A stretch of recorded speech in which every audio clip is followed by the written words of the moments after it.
आदाब, नमस्कार। आप देख रहे हैं INN चैनल। मैं हूं शेख अहमद अली। इस न्यूज़ बुलेटिन में आइए नज़र डालते हैं दिन भर की बड़ी खबरों पर। ईद उल अजहा के सिलसिले में आज हैदराबाद पुलिस कमिश्नर अंजनी कुमार ने सभी डिपार्टमेंट्स और अहम मजहबी कायदीन के साथ सालार जंग म्यूजियम ऑडिटोरियम में एक जायज़ा इजलास मुनक़िद किया। इस इजलास को वक्फ बोर्ड चेयरमैन मोहम्मद सलीम और दीगर कायदीन ने भी मुखातिब किया। इस मौके पर पुलिस कमिश्नर ने सभी डिपार्टमेंट्स के अहदेदारों को तालमेल के साथ काम करने की हिदायत दी और कहा कि शहर में अमन व अमान बरकरार रखने के लिए सभी ज़रूरी इक़दामात उठाए जा रहे हैं।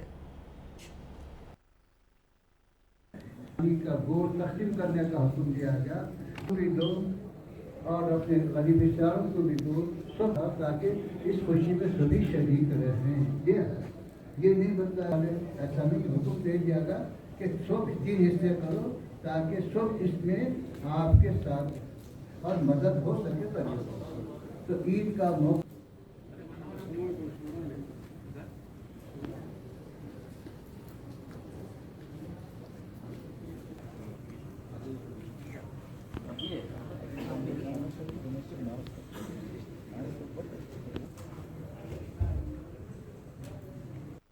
के मौके पर जो हैदराबाद सिटी पुलिस के तरफ से और ग्रेटर हैदराबाद म्युनिसिपल कॉरपोरेशन के तरफ से जो इंतजामात किए गए उनके बारे में चर्चा हुई।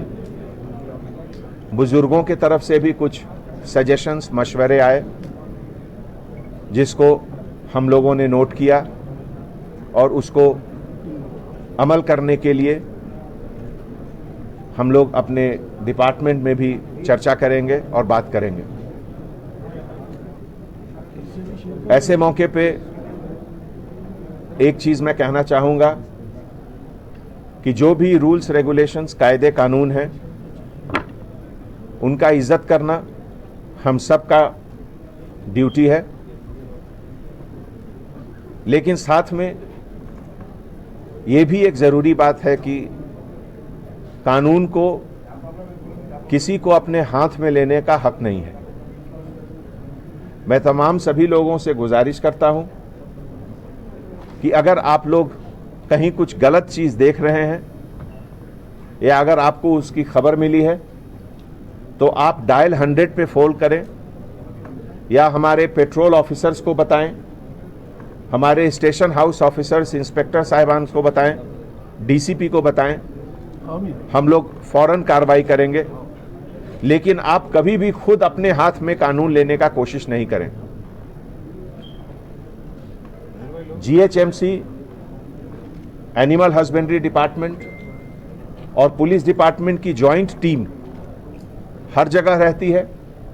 ये आपकी सेफ्टी के लिए है और हम लोग सब मिलकर ये एक जो जश्न का माहौल है, ईद उल अजहा, इसको अच्छे तरीके से सेलिब्रेट करेंगे और हमारी यही कोशिश रहेगी कि हैदराबाद सिटी पुलिस के सभी लोग के बातें बताए हैं, मैं उनका भी शुक्रिया अदा करता हूँ, क्योंकि आज जमीयतुल कुरैश के जो व्यापारी लोग हैं यही लोग भूल गए नहीं।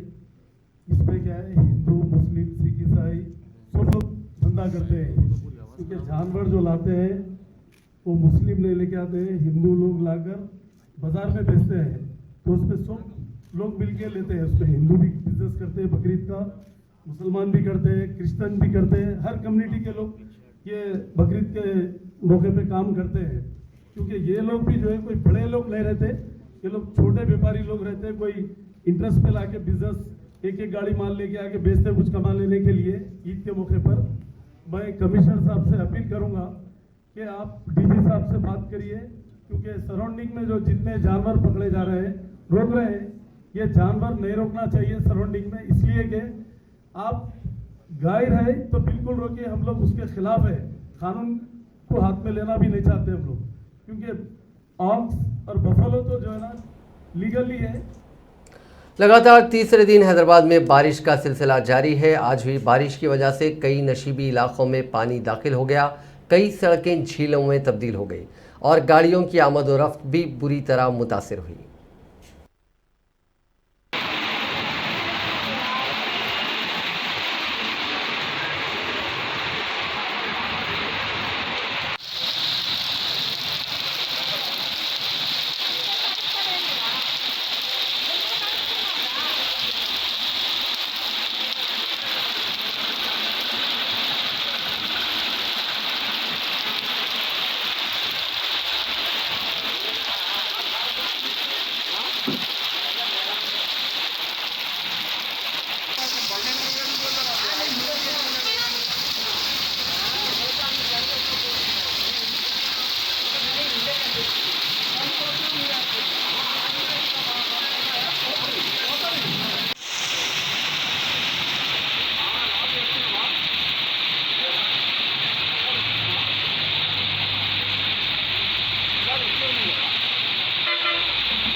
पीसीसी के सदर रेवंत रेड्डी ने मुखालिफ पार्टी सरगर्मियों में मुलविस कांग्रेस के कायदीन और कारकुनों को जारिया माह के अवाखिर तक पार्टी छोड़कर चले जाने का डेडलाइन मुकर्रर किया है। निर्मल में पेट्रोल और डीजल की कीमतों में इजाफे के खिलाफ कांग्रेस की तरफ से मुनज़्ज़म करदा एहतजाजी धरने से खिताब करते हुए रेवंत रेड्डी ने कहा कि कांग्रेस पार्टी में अगर कोई घर के चोर हैं तो इस माह के अवाखिर तक पार्टी छोड़कर चले जाएं, वरना ऐसे कायदीन और कारकुनों को बख्शा नहीं जाएगा। उन्होंने कहा कि कांग्रेस के लिए सख्त मेहनत और जद्दोजहद करने वालों को घर के अफराद की तरह देखा जाएगा। इस मौके पर रेवंत रेड्डी ने पुलिस की जानिब से उनकी पार्टी के कारकुनों को हरासा किए जाने पर भी कहा कि वो बर्दाश्त नहीं करेंगे। उन्होंने कहा कि हम पार्टी कारकुनों को परेशान करने वालों के नाम डायरी में लिख रहे हैं। कारकुनों को हरासा करने वाले ओहदेदारों को बख्शा नहीं जाएगा। उन्होंने कहा कि हुक्काम कानून के अंदर रहकर काम करें और इंतबाह दिया कि अगर कानून की खिलाफ वर्जी होती है तो उन्हें उसकी कीमत चुकानी पड़ेगी। पीसीसी सदर ने कहा कि 2023 में कांग्रेस गोलकुंडा किले पर कांग्रेस का झंडा लहराएगी। कुल हिंद कांग्रेस कमेटी की जानिब से पेट्रोलियम अशिया की कीमतों में इजाफे के खिलाफ मुल्क गिर सतह पर एहतजाजी मुजाहरे करने की हिदायत दी गई थी, जिसके पेश नज़र तेलंगाना के तमाम 33 अजला में कांग्रेस कायदीन और कारकुनों ने धरने में शिरकत की।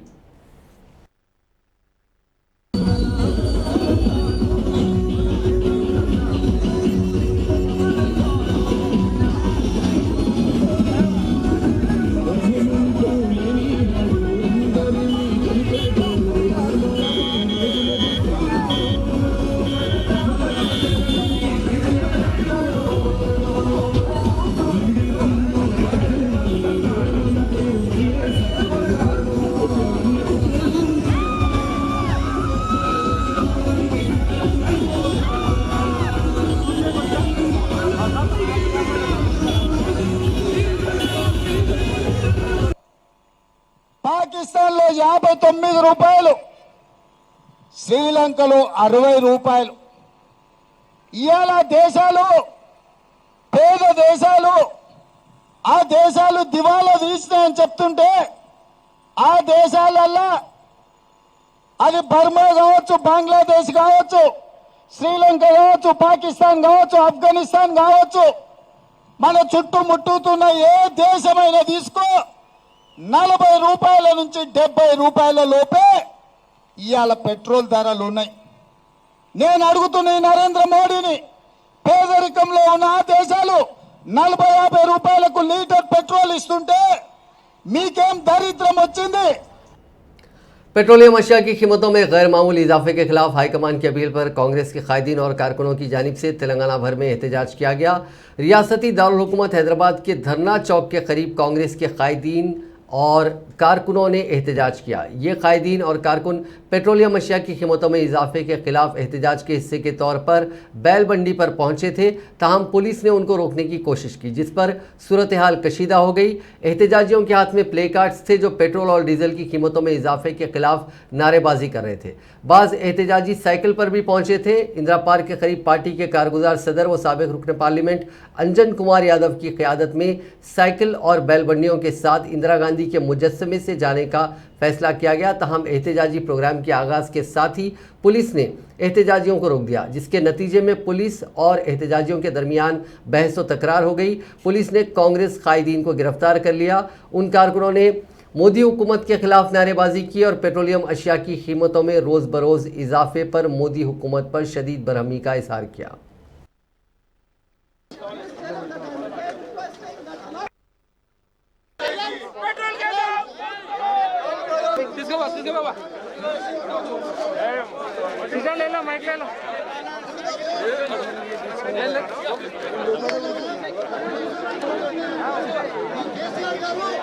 టూ వీలర్స్ దగ్గర ఈ దేశంలో టూ వీలర్స్ ఎన్ని ఉన్నాయి? కోట్లాది కోట్ల టూ వీలర్స్ ఉన్నాయి.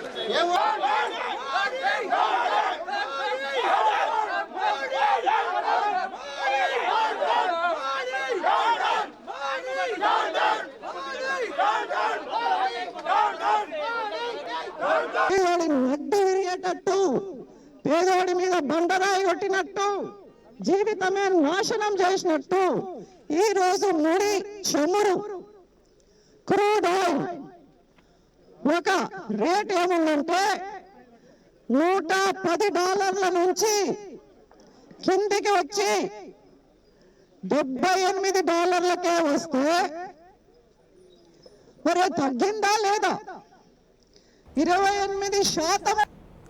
साबिक वजीर मोहम्मद अली शब्बीर ने इल्ज़ाम लगाया कि पेट्रोल और डीजल की बढ़ती कीमतों के लिए मरकज़ की बीजेपी हुकूमत और रियासत की टीआरएस सरकार बराबर की जिम्मेदार है। निज़ामाबाद में एहतजाजी रैली से खिताब करते हुए शब्बीर अली ने कहा कि पेट्रोल के दाम तेलंगाना के सभी अजला में 100 रुपये के पार हो चुके हैं और ये बीजेपी और टीआरएस की गलत पॉलिसियों का नतीजा है। उन्होंने कहा कि पेट्रोल का बेस प्राइस 40 से 41 रुपये है, जबकि मरकज़ी और रियासती हुकूमत इस पर करीब 59 रुपये के टैक्सेस वसूल कर रही है। उन्होंने कहा कि तेलंगाना में पेट्रोल पर 35.2% और डीजल पर 27% वैट वसूल किया जा रहा है, जो कि मुल्क भर में सबसे ज़्यादा है। उन्होंने कहा कि मई के पहले हफ्ते से अब तक पेट्रोल और डीजल के दामों में 35 मरतबा इजाफा किया गया, जिसकी वजह से पेट्रोल 7 से 8 रुपये लीटर महंगा हो गया। उन्होंने कहा कि यूपीए हुकूमत में क्रूड ऑयल की कीमत 107 रुपये फ़ी डॉलर थी, जबकि उस वक्त पेट्रोल की कीमत 71 रुपये 41 पैसे थी और डीजल सिर्फ 55 रुपये 49 पैसे में मिला करता था। जबकि बीजेपी और टीआरएस के दौरे हुकूमत में क्रूड ऑयल की कीमत 74 रुपये 63 डॉलर हो गई है, जबकि पेट्रोल की कीमत 100 रुपये और डीजल की कीमत 95 रुपये को पार कर चुकी है। मोहम्मद अली शब्बीर ने वज़ीर आला चंद्रशेखर राव को शदीद तनकीद का निशाना बनाया और कहा कि पेट्रोल के बढ़ते दामों को लेकर वज़ीर आला ने अब तक एक भी जायज़ा इजलास मुनक़िद नहीं किया। ₹7 ఎక్స్ట్రా తీసుకుంటున్నారు, ₹40 బేసిక్ వాల్యూ అయితే ₹67 ట్యాక్స్ చేస్తున్నారు. డీజిల్ అంతే ఉన్నది. మన హయాంలో ₹350 వంట సిలిండర్ ఉంటే ₹950 చేసినారు. సిగ్గు శరం ఉన్నదిరా మీకు కేసీఆర్? అలాగే మోదీ గారు మరి ఇంత లూటీ చేస్తూ ఉంటే మా పరిస్థితి ఏం కావాలి? ఇవాళ ఆయన కొడుకుంటాడు, మొన్న నేను కృష్ణా వాటర్ మీద అంటే మనం తెలంగాణ పోరాడి తీసుకొచ్చింది మనము, వాళ్ళ కుటుంబం తప్ప ఎవరు బాగుపడ। आज कांग्रेस के एहतजाजी प्रोग्राम के दौरान साबिक वजीर दामोदर राज नरसिम्हा बैलबंडी पर सवार होकर एहतजाज कर रहे थे। बंडी में वजन ज़्यादा होने पर बंडी के एक हिस्से का पहिया टूट जाने से बंडी उलट गई, जिसकी वजह से दामोदर राज नरसिम्हा ज़मीन पर गिर गए और उनके साथ बंडी में सवार सभी अफराद नीचे गिर गए। रियासती वजीर तलसानी श्रीनिवास यादव ने कहा है कि बोनाल त्यौहार के लिए हुकूमत की तरफ से तमाम इंतजाम किए जा रहे हैं। सालारजंग म्यूजियम में पुराने शहर के बोनाल त्यौहार के इंतजाम के सिलसिले में मुख्तलिफ महकमों के अहदेदारों के साथ उन्होंने एक जायज़ा इजलास मुनक़िद किया। इजलास में वज़ीर मौसूफ ने कहा कि बोनाल त्यौहार के लिए जुमला 90 करोड़ रुपये मख्तस किए गए हैं। इंतजाम के लिए 75 करोड़ और दीगर मनादिर के लिए 15 करोड़ रुपये दिए गए हैं। उन्होंने कहा कि बोनाल त्यौहार से कबल ही मनादिर को रकम तकसीम की गई। उन्होंने अहदेदारों से कहा कि भक्तों को किसी किस्म की तकलीफ नहीं होनी चाहिए और कोविड के क़वायद का पूरा ख्याल रखा जाए। హైదరాబాద్ సిటీలో కూడా ఎంతో బ్రహ్మాండంగా జరుగుతుంది. ప్రతి సంవత్సరం ఏంటంటే బోనాలు రాగానే బ్రహ్మాండమైనటువంటి వర్షాలు కురవాలి, అమ్మవారు కరుణించాలి, రైతులు పాడి పంటలతోని సంతోషంగా సుభిక్షంగా ఉండాలని కోరుకుంటాం. కానీ నిన్న బోనాల పండుగ వర్షంతోనే స్టార్ట్ అయింది. ఇది చాలా శుభసూచకం అని చెప్పి నేను ఈ సందర్భంగా తెలియజేస్తా ఉన్నాను. గౌరవ ముఖ్యమంత్రి గారు కేసీఆర్ గారు పండుగలు గొప్పగా జరగాలి, ఎప్పటికప్పుడు అధికారులను అలర్ట్ చేస్తూ మరి డబ్బు అనేది క్రైటీరియా కాకుండా ఏర్పాట్లు ఘనంగా ఉండాలనేటువంటిది ముఖ్యమంత్రి గారు చెప్పడం జరిగింది. మరి దానికి అనుగుణంగానే కార్యక్రమం। वज़ीर इंफॉर्मेशन टेक्नोलॉजी के.टी. रामाराव ने कहा कि सरसब्जी और शादाबी में इजाफे के प्रोग्राम हरितारम के साथ तेलंगाना सरसब्ज और शादाब मिशन पर है। ये प्रोग्राम वज़ीर आला चंद्रशेखर राव के जहन की इख्तिरा है। सोशल मीडिया के अहम प्लेटफॉर्म ट्विटर पर सरगर्म के.टी.आर. ने इस सिलसिले में एक वीडियो भी अपने ट्विटर हैंडल पर पोस्ट किया और निशानदही की कि हैदराबाद मेट्रोपॉलिटन डेवलपमेंट अथॉरिटी और हुकूमत की कोशिशों से हैदराबाद आउटर रिंग रोड के 159 किलोमीटर और उसके 19वें इंटरचेंज को सरसब्ज और शादाब बनाया गया। इस मुख्तसर 2 मिनट 9 सेकंड की वीडियो जिसको अब तक कई अफराद ने देखा और पसंद किया, उसमें दिखाया गया कि शमशाबाद इंटरचेंज तेलंगाना कलाथुरानम TSPSC toll gate Patan Cheruvu और मुख्तलिफ मकामात पर बड़े पैमाने पर पौधे लगाने की मुहिम अंजाम दी गई। इसके साथ ही ड्रिप इरिगेशन के काम भी अंजाम दिए गए। ये काम 159 किलोमीटर के इलाके में अंजाम दिए गए। दुंडीगल इंटरचेंज, नारसिंगी इंटरचेंज और दीगर इंटरचेंजेस जून 2021 तक वहां 50 लाख पौधे लगाए गए। रियासती वज़रा जगदीश रेड्डी और इंद्रकरण रेड्डी ने कहा है कि तेलंगाना में तबाहाल जंगलात की बहाली और सरसब्जी और शादाबी में इजाफा करना वज़ीर आला चंद्रशेखर राव का अवलीन मकसद है।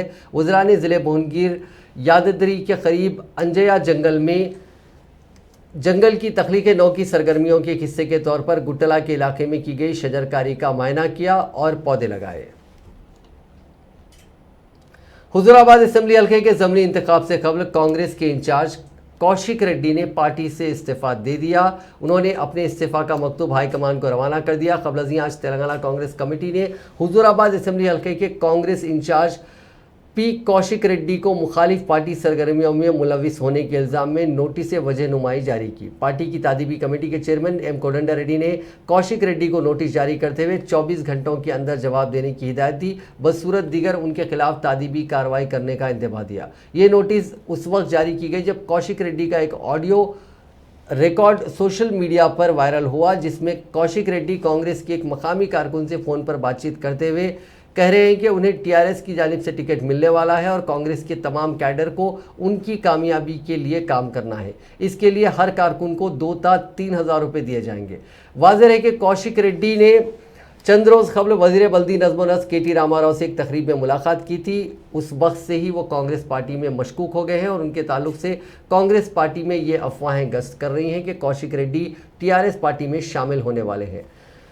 इनके इस्तीफा के कुछ देर बाद कांग्रेस पार्टी ने उनको पार्टी से मुअत्तल करने का ऐलान किया। उस मुअत्तली के ऐलान के बाद कौशिक रेड्डी ने एक प्रेस कॉन्फ्रेंस की और इल्ज़ाम लगाया कि नए PCC सदर रेवंत रेड्डी ने इस ओहदे को पाने के लिए AICC इंचार्ज मनीकम टैगोर को 50 करोड़ रुपए अदा किए।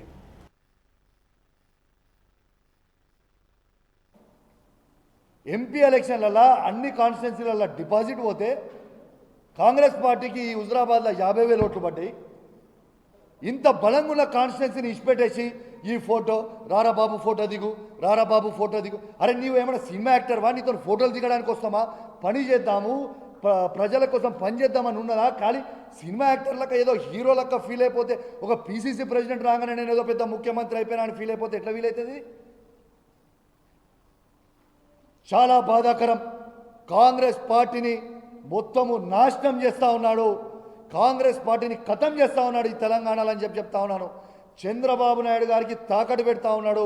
చంద్రబాబు నాయుడు కాళ్ళ దగ్గర పెట్టబోతా ఉన్నాడు రేవంత్ రెడ్డి ఈ తెలంగాణ అని చెప్పి నేను చెప్తా ఉన్నా. అరే రేవంత్ రెడ్డి గారు, నేను ఆశ్చర్యపోయినా. నేను PCC ప్రెసిడెంట్ గురించి గట్టిగా కొట్లాడుతున్నాను నేను భావించుకొని కాడ నుంచి కార్యకర్తలను తీసుకొని వచ్చి రమ్మని చెప్పి 9 గంటలకు అని నాకు చెప్పి, ఆ 9 గంటలకు అందరూ 300 కిలోమీటర్ల నుంచి వచ్చిన తర్వాత నేను బిజీగా ఉన్నా, రేపు పొద్దున్న రాండి అని అంటే. तेलंगाना तेलुगुदेशम के साबिक सदर एल रमना आज TRS पार्टी में शामिल हो गए। इन्होंने हाल ही में अपने ओहदे से इस्तीफा दिया था। TRS पार्टी के कारगुजार सदर व इंफॉर्मेशन टेक्नोलॉजी KT रामाराव की मौजूदगी में उन्होंने पार्टी हेडक्वार्टर्स तेलंगाना भवन में मुनक्किदा एक सादा तकरीब में TRS में शमूलियत अख्तियार की। तारक रामाराव और पार्टी की दीगर कायदीन बशमूल रियासती वज़रा गंगुला कमलाकर, कुप्पुला ईश्वर, रुकन असम्बली जगतियाल, डॉक्टर संजय कुमार ने उनका इस्तकबाल किया। रामाराव ने उनको पार्टी की इब्तदाई रुकनीत भी पेश की। बानी तेलुगुदेशम व साबिक चीफ मिनिस्टर NT रामाराव की तरगीब पर एल रमना 1994 में तेलुगुदेशम में शामिल हुए थे और उसी साल असम्बली इंतखाबात में जगतियाल असम्बली हल्के से कामयाबी हासिल की थी। बाद अज़ां सियासत में रौनमा होने वाली सियासी तब्दीलियों के बाद वो चंद्रबाबू नायडू ग्रुप में शामिल होकर रियासती काबीना में जगह पाई। उस वक्त उन्हें हैंडलूम एंड टेक्सटाइल का कलमदान दिया गया था। वो साल 1996 तक रियासती वजीर के तौर पर खिदमत अंजाम दी और 96 से 98 तक करीमनगर पार्लियामेंट के रुकन मुंतखब हुए। बाद अज़ां साल 2004 से 2009 तक जगतियाल असम्बली के रुकन रहे। TRS ज़राए के मुताबिक रमना को काबीना में शामिल किया जा सकता है क्योंकि उनका ताल्लुक पसमानदा तबके से है। एक और ज़राए के मुताबिक रमना को TRS क़यादत हुजूराबाद असम्बली हल्के के ज़मनी इंतखाब में पार्टी उम्मीदवार बनाने पर गौर कर रही है।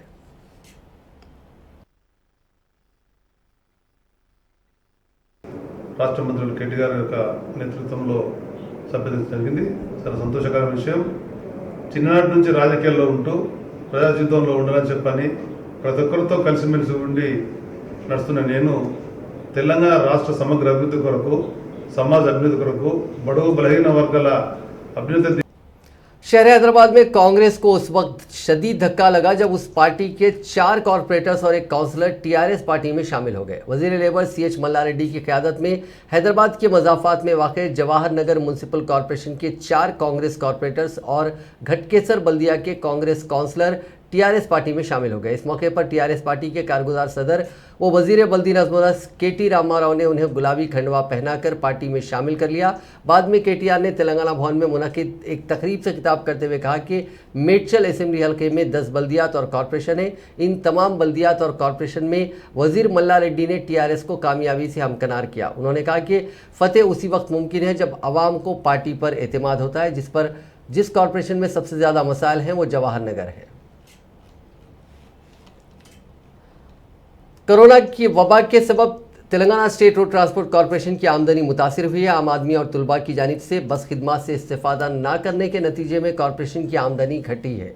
कोरोना की दूसरी लहर से पहले आरटीसी बस पास काउंटर्स पर हुजूम देखा जाता था, ताहम ये बस पास काउंटर्स अब खाली नज़र आ रहे हैं। स्कूल्स और कॉलेजेस के तुलबा के सिर्फ ऑनलाइन तालीम तक ही महदूद होने के नतीजे में इसका असर आरटीसी की आमदनी पर पड़ा है। लॉकडाउन की वजह से बसें सिर्फ डिपोज तक ही महदूद रह गई हैं, जिसकी वजह से लोग ज़्यादातर अपनी ही गाड़ियों पर अपनी मंजिल को रवानगी को तरजीह देने लगे हैं। कोरोना वबा से पहले ग्रेटर हैदराबाद में आरटीसी को 23 था 24 करोड़ की आमदनी बस पासेस के ज़रिए हुआ करती थी, ताहम मौजूदा तौर पर बस पासेस हासिल करने वालों की तादाद में भारी कमी हुई है, जिसके नतीजे में करीब 16 करोड़ रुपये आमदनी मुतासिर हुई है। तेलंगाना के मूसी प्रोजेक्ट में पानी का शदीद बहाव देखा जा रहा है। गुज़िश्ता 2 दिनों से हुई बारिश के नतीजे में इस औसत आबपाशी के प्रोजेक्ट में 1790 क्यूसिक पानी का बहाव दर्ज किया गया। ये प्रोजेक्ट ज़िले नलगुंडा के बोपराम इलाके के करीब वाक़ है। इसकी मुकम्मल गुंजाइश 645 फीट है, ताहम इसकी आबी सतह 640.79 फीट दर्ज की गई है। प्रोजेक्ट की आबी सतह में इजाफे के पेश नज़र महकमे आबपाशी के अहदेदारों ने उससे पानी छोड़ने का फैसला किया। हालिया दिनों के दौरान हुई बारिश के सबब रियासत के बाज़ अहम आबपाशी प्रोजेक्ट्स की सतह आब में इजाफा देखा जा रहा है। मौसम खरीफ के दौरान ज़रूरी ज़रूरियात की तकमील के लिए आज तेलंगाना के लोअर मानिया डैम से पानी को काकतिया कैनाल में छोड़ा गया। आइंदा 10 दिनों के दौरान 3000 क्यूसिक्स पानी को छोड़े जाने का फैसला किया गया। ज़रूरत पड़ने पर पानी की मिकदार 5000 कर दी जाएगी। रियासती वज़ीर सिविल सप्लाईज गंगुला कमलाकर ने करीमनगर के मेयर वाई सुनील राव की मौजूदगी में बटन दबाकर पानी को छोड़ने का काम किया। इस मौके पर कमलाकर ने कहा कि हुकूमत ने कालेश्वरम लिफ्ट इरिगेशन स्कीम के जरिए दरियाए गोदावरी के पानी की सप्लाई के जरिए किसानों में भरोसा पैदा किया। वज़ीर आला केसीआर की हिदायत के मुताबिक ये पानी छोड़ा गया है।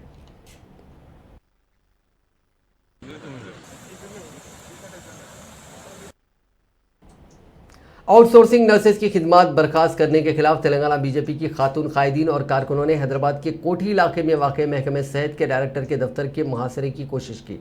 इन खातून लीडरों और कारकुनों ने दफ्तर डायरेक्टर के असल बाबू दाखला के सामने धरना देते हुए हुकूमत के खिलाफ नारे लगाए और मुतालबा किया कि नर्सेज की खिदमात को वापस लिया जाए, जिनको खिदमात से हटाया गया। पुलिस ने उन एहतजाजियों को रोक दिया, जिसके नतीजे में कुछ देर के लिए कशीदगी फैल गई। इस मौके पर चंद्रशेखर राव ज़ेर क़यादत टीआरएस हुकूमत पर शदीद बरहमी का इजहार करते हुए इन एहतजाजी मुजाहिरीन ने कहा कि कोरोना वबा के दौरान इन नर्सेस ने अपनी जान पर खेलकर खिदमात अंजाम दी थी और अब कोरोना वबा के खात्मे के बाद उनको खिदमात से हटा देना उनसे शदीद नाइंसाफ़ी है। तेलंगाना के बेरोजगार नौजवानों को रोजगार की फराहमी के मुतालबे पर वाईएसआर तेलंगाना पार्टी की सदर वाईएस शर्मिला मंगल को एक और भूख हड़ताल करेंगी। मुत्तहिदा आंध्र प्रदेश के साबिक वज़ीर आला आंजहानी राजशेखर रेड्डी की दुख्तर वाईएस शर्मिला, जिन्होंने हाल ही में तेलंगाना में अपनी नई जमात का क़याम अमल में लाया था, इस मसले पर एक और मरतबा भूख हड़ताल करेंगी। पार्टी ज़राए के मुताबिक वो मंगल को सुबह 8 बजे से शाम 6 बजे तक मुत्तहिदा महबूबनगर ज़िले के तालीपत्री देहात में ये एक रोज़ा भूख हड़ताल करेंगी। उनकी पार्टी की एडहॉक कमेटी के रुकन के राघव रेड्डी ने रियासत भर के बेरोजगार नौजवानों, तुलबा, वाईएसआर तेलंगाना पार्टी के लीडरों, कारकुनों, शर्मिला के हामियों और दीगर से इस भूख हड़ताल में शिरकत की अपील की है। सदर तेलंगाना जनरल समिति प्रोफेसर कोदंडराम ने वजीर आला चंद्रशेखर राव पर तनकीद करते हुए इस बात का सवाल किया कि रियासत में जब 1,91,128 मखलूआत जायदादें हैं तो फिर हुकूमत क्यों सिर्फ 50,000 जायदादों पर तकर्रुरात अमल में लाने की हिदायत दी है। इसकी वज़ीर आला चंद्रशेखर राव को वजाहत करनी चाहिए। प्रोफेसर कोदंडराम ने हुकूमत और वज़ीर आला केसीआर से मुतालबा किया कि वो तमाम 2 लाख वेकेंट पोस्ट पर तकर्रुरात अमल में लाने के इक़दाम करें, जिसका केसीआर ने इंतखाबात के मौके पर आवाम से वादा किया था। तेलंगाना में कोरोना के केसेस में लगातार कमी हो रही है। आज रियासत भर में 1,05,797 टेस्ट किए गए, जिसमें 696 अफराद पॉजिटिव पाए गए। कोरोना की वजह से 6 अफराद की मौत भी हुई, जिसके बाद इस वबा से मरने वालों की मजमूई तादाद 3,07,35 हो चुकी है। आज 858 लोगों ने कोरोना को मात दी है, जिसके बाद इस वबा से रिकवर होने वालों की तादाद 6,18,496 हो गई। रियासत में फिलहाल 10,148 अफराद का इलाज चल रहा है। तेलंगाना में दूसरी लहर पर काबू पा लिया गया। महकमे सेहत के डायरेक्टर डॉक्टर श्रीनिवास राव ने करीमनगर में मीडिया से बात करते हुए कहा कि कोरोना की दूसरी लहर से मरहलावारी तौर पर रियासत बाहर निकल चुकी है। उन्होंने मजीद कहा कि कोरोना पर काबू पाने के मामले और वैक्सीनेशन के अमल में रियासत मॉडल के तौर पर उभरी है। दीगर रियासतों के मुकाबिल तेलंगाना में तकलीफदा सूरत हाल नहीं है। गवर्नर तेलंगाना डॉक्टर तमिलिसाई सौंदरराजन ने कबायली इलाके में कोविड-19 का दूसरा डोज लिया। इसका मकसद कबायलियों में टीका अंदाजी की अहमियत और ज़रूरत के बारे में बेदारी पैदा करना है। सौंदरराजन, जो खुद भी एक डॉक्टर हैं और पुडुचेरी की लेफ्टिनेंट गवर्नर की इजाफी जिम्मेदारी रखती हैं, उन्होंने कबायलियों की मौजूदगी में दूसरा डोज लगाया। गवर्नर ने अपना पहला डोज पुडुचेरी में लिया था और वज़ीर आला तेलंगाना चंद्रशेखर राव की ख्वाहिश पर उन्होंने दूसरा डोज इस तेलुगु रियासत में लिया। गवर्नर आज हैदराबाद में वाक़ राजभवन से सीधे ज़िले रंगारेड्डी के महेश्वरम असेंबली हल्के पहुंची, जहां के कबायली केसी तांडा में उन्होंने वज़ीर तालीम सबीता इंदिरा रेड्डी और दीगर की मौजूदगी में दूसरा डोज लिया। उन्होंने तमाम से ख्वाहिश की है कि वो टीका लें और अपने आप का इस मोजी मर्ज से बचाव करें। కోవిడ్ ను జయించవచ్చు అందరూ వ్యాక్సిన్ తీసుకోవాలి। तेलंगाना कांग्रेस के सीनियर लीडर व रुकने काउंसिल टी जीवन रेड्डी कोरोना वायरस से मुतासिर हो गए हैं। कांग्रेस जराये के मुताबिक जीवन रेड्डी को गुज़िश्ता 2 दिन से बुखार था। आज उन्होंने कोरोना टेस्ट करवाया, जिसमें उनकी रिपोर्ट मुस्बित आई, जिस पर वो घर में ही आइसोलेट हो गए हैं। भाई की मौत के 5 दिन बाद ही मायूस बहन की भी मौत हो गई। तेलंगाना के जिले निजामाबाद के टाउन में यह वाक़या पेश आया। तफसीलात के मुताबिक आरमूर के रहने वाले रघुराम नामी शख्स कोरोना से मुतासिर हो गया था, जिसको इलाज के लिए हैदराबाद के एक प्राइवेट हॉस्पिटल में दाखिल करवाया गया। रघुराम की गुज़िश्ता मंगल को इलाज के दौरान मौत हो गई। रघुराम की मौत पर उसकी छोटी बहन, जिसकी शिनाख्त विजया के तौर पर की गई है, काफ़ी मायूस थी। इसी मायूसी के आलम में इतवार को दिल का दौरा पड़ने से विजया की भी मौत हो गई। उनके रिश्तेदारों ने यह बात बताई। आरमूर के ज़रायत नगर का रहने वाला रघुराम करीमनगर इंदिरा क्रांति पदकम सेंटर में डीपीएम के तौर पर काम करता था। विजय का ताल्लुक धनकल गांव से है, ताहम वो कुछ अरसे से आरमूर हाउसिंग बोर्ड कॉलोनी के एक अपार्टमेंट में अपने शोहर और बच्चों के साथ मुकीम थी। भाई और बहन की इस मोहब्बत और दोनों की 5 दिन के वक्फे से मौत पर पूरे इलाके में मायूसी की लहर देखी गई है। नाजरीन, इस न्यूज़ बुलेटिन में बस इतना ही। देखते रहिए INN चैनल।